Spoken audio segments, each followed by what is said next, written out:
Yun na nga. 4 lang ang nakauwi natin. Concepcion Tarlac.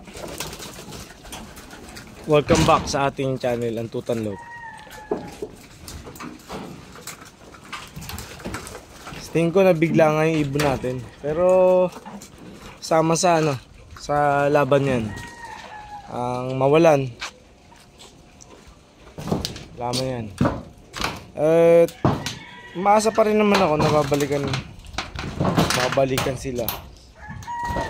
Some other day siguro. Pero decide kami mga mituta na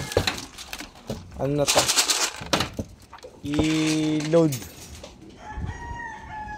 ang ibon natin na si Subic saka si Cookie.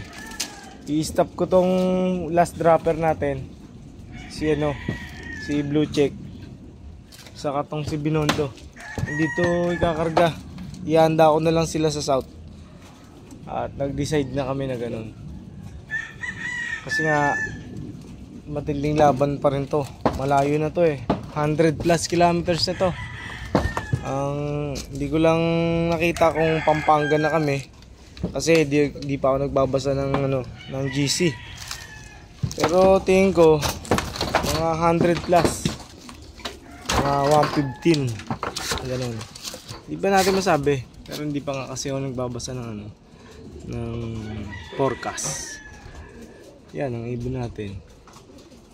Si Black APR hindi ko rin kakarga kasi masama pa rin ang katawan manipis pa rin.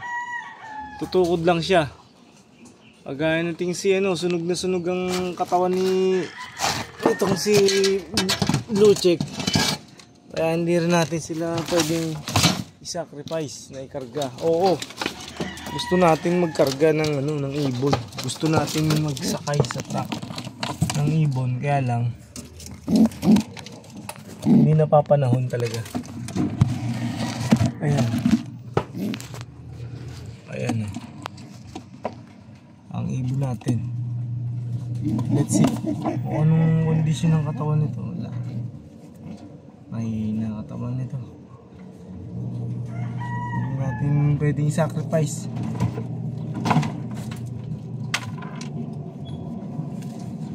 Subukan lang natin siya ng recover pills.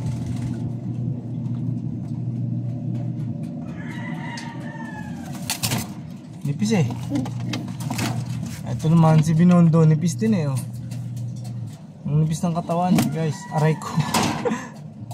May namamalo pa roon. Ayan. Subukan natin. Ayan. Ito, ikakarga natin to. Si Cookie, nasubukan ko na ng gamot. Nandun sa kabila.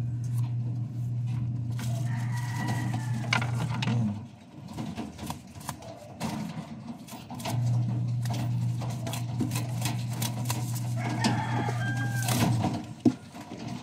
Ito. Talang itong si Major Pain. Ayan. Hinihintay pa rin si Miss Tapia. Hindi natin masabi kung anong sitwasyon na mangyayari sa sunod na araw. Pero iiwas natin sila na na tumukod lang. Ayan. Pwede na. I set ko na rin yung pagkain nila. Tapos si Nightbird na lang yata nasa labas. Ayan.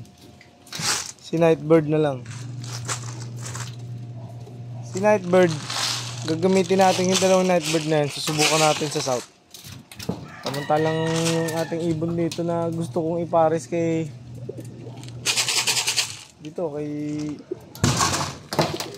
Subic. Tingnan natin kung magkakaintindihan sila.